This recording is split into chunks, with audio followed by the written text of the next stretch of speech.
Hi, Kurt and Steve Von Brandt back here again at a small pond for the Bass College. We're going to do a little more shore fishing, hopefully pull some of these big fish out of this farm pond and live here. This is the time of year to hit these types of places. Once it gets hot, your chances of catching that really giant, the biggest fish that lives in the lake go down a little bit, so we like to hit them early, catch the biggest fish we can in the lake, and then we start our rivers and our lakes a lot more. Tell them what we're going to throw today that you have never thrown here before. Throw some swim baits. Oh, nice. 8-foot swim bait rod with a Shimano Calcutta 25-pound test line. I'm going to throw a BBZ1, a baby BBZ, and a G2 shell cracker, maybe even a true tungsten, which weighs almost 5 ounces.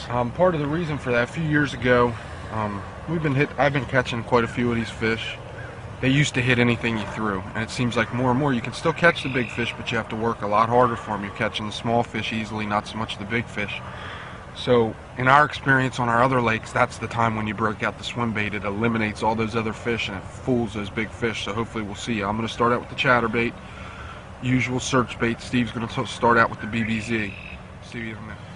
Well, here we go. A minute ago I caught one that was not even 12 inches. We didn't film it. Steve's throwing the big swim bait. I'm still with the chatterbait, and I just caught this one. Man, he ate it. I'm throwing the Huddleston, and one hit it right away, but it must have been the same size as this, and hit the Huddleston. Of course, didn't get it because the bait is as big as the fish. So we'll see in a minute. 2 pounds. Yeah. Very next cast. White. Look how that fish was hooked. I told Steve, he said, why don't you leave it in there so I can get it on camera. I said, it just feels like it's going to get off. That's what happens after years of fishing. You can tell sometimes how well a fish is hooked. Look at that. Yeah. Right on the skin of his mouth. Here's something we want to show you. While yes, most of the time you eliminate the smaller fish by throwing that swim bait. Guys say, oh, I don't throw that because you just don't get enough action. Smaller fish will hit that. That's about a 2-pound fish, 1 3/4, and look what it ate. Big giant swim bait.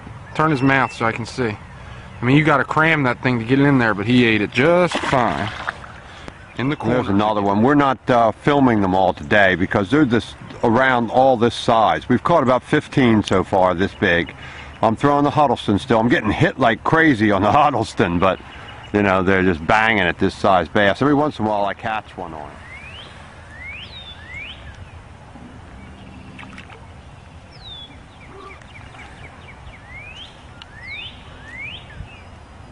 There's some more all over the place. Hitting the Huddleston too like crazy.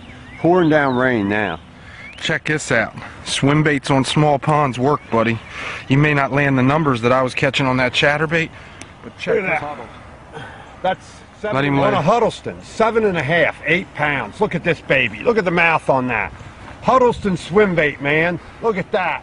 Yes, 8 pounds. Huddleston swim bait, 43 degrees. The Bass College in Delaware. Delaware 8-pounders. Yes. Oh,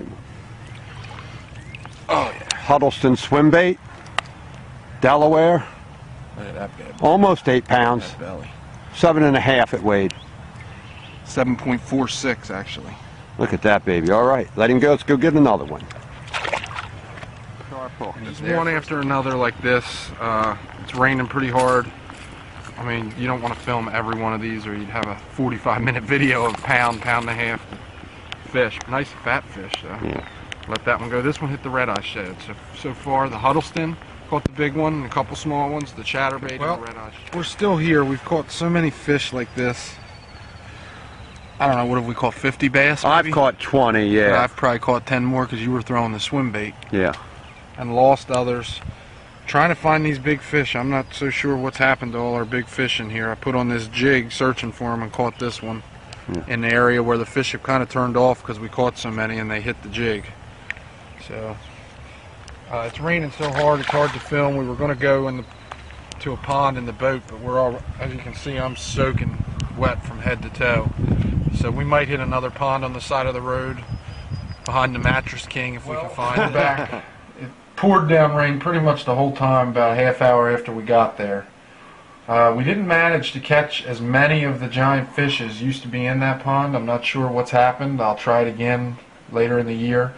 But we caught that really giant bass that was 7.46 I mean, all close to 7.5 pounds. And Almost 8 how many did I catch? I don't know, 35, and you caught, I mean, My 40 hands bass. are literally falling apart from catching fish all day. I mean, I don't know if you can get that on video, but I bet between the two of us we caught 60. Yeah. I mean, they were just all small. It's just pouring down rain. We couldn't go to Como or Garrison's. It's raining so hard and it's so cold. It's not I mean, we're worth it. just soaking wet head to toe. But we're we gonna caught that really nice big bass. Should look great on video. Just goes to show you there's some big fish in small ponds. Hopefully next time you see me down on Red Mill catching some fish just like it. So until next time, Stephen Kirkman Brandt for the Bass College. See you on the water.